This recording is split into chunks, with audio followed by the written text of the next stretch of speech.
recognise that this always was and it always will be Aboriginal land.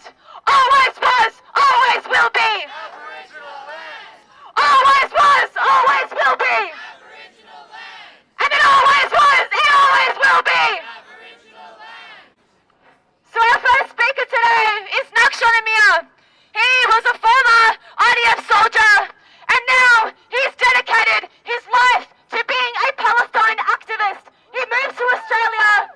He's part of Free Palestine Melbourne and he's here to talk to us today. And he has dedicated a lot of his time heroically to fighting for Palestine. Good afternoon, everyone. It's a short notice speech for me, so I won't be that articulated. I'm talking here in behalf of Free Palestine Melbourne, and I wanted to say thank you to the brave students of Monash about your bravery and the standing for Palestine, for justice, for the freedom of Palestine. And I'm going to talk today about truth and lies and about our support to you. But I'm not just Free Palestine Melbourne member. I was born and raised in Israel, and I was a very dedicated Zionist in my childhood and in my adulthood too.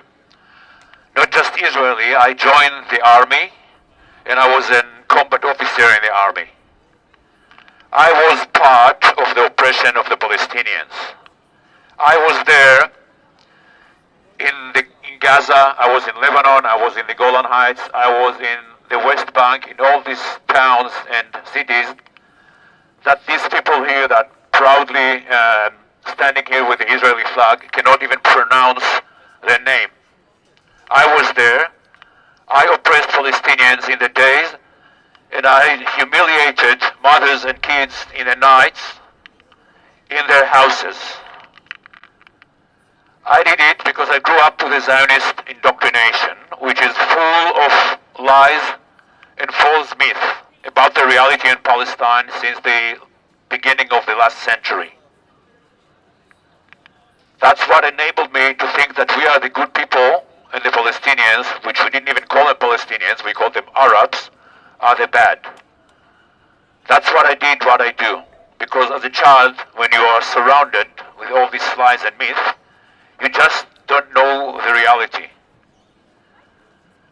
You live in this alternative reality like in a rabbit hole. That's what you know. So that's probably what these people behind me know. They don't know the truth. They really, really believe themselves. I'll tell you that because I was in this place before. Now it took me many years to doubt my knowledge and to realize the truth. But that's what Zionism is about. It's all built on lies and false myths. It started with the land without people to people without land, which we all know it's a lie. And it came to these days with the lies of the 40 beheaded babies or the lies about the Hamas headquarters underneath the hospitals in Gaza. Lies and lies and lies and lies all the way along.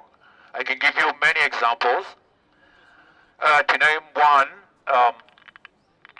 we learned that what we call here Nakba, we didn't even know this word back in Israel, that the expulsion of the Palestinians in 1948 was because they refused the partition plan and they started the war.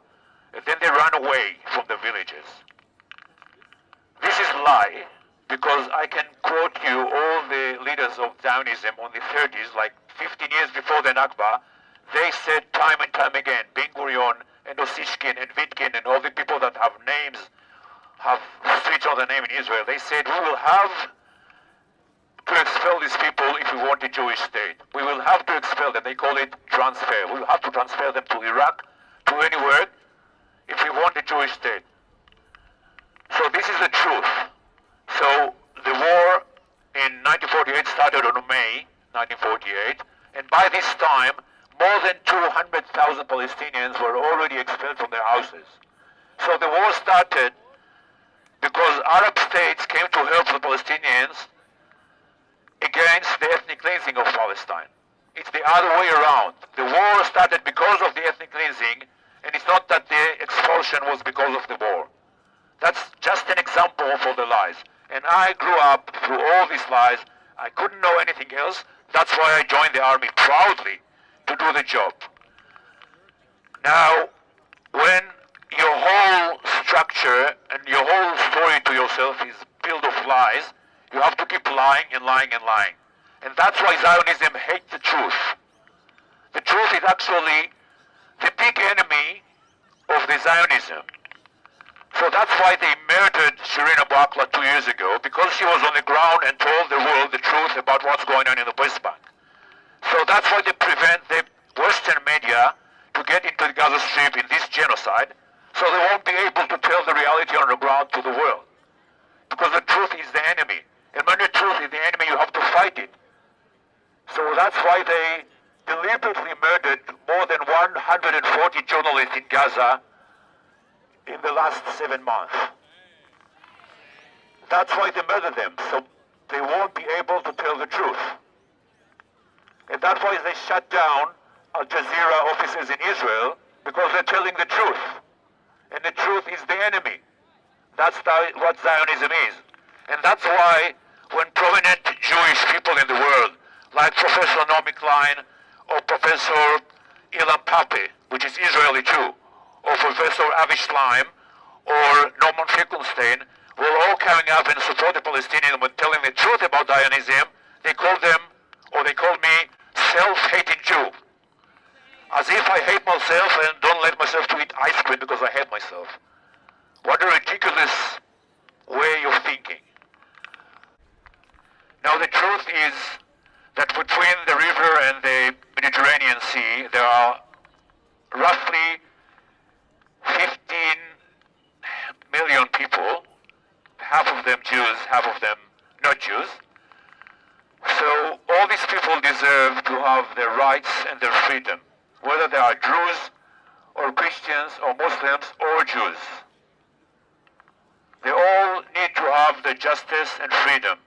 And that's why from the river to the sea, whenever Monash Uni deny it or not, Palestine will be free. Thank you.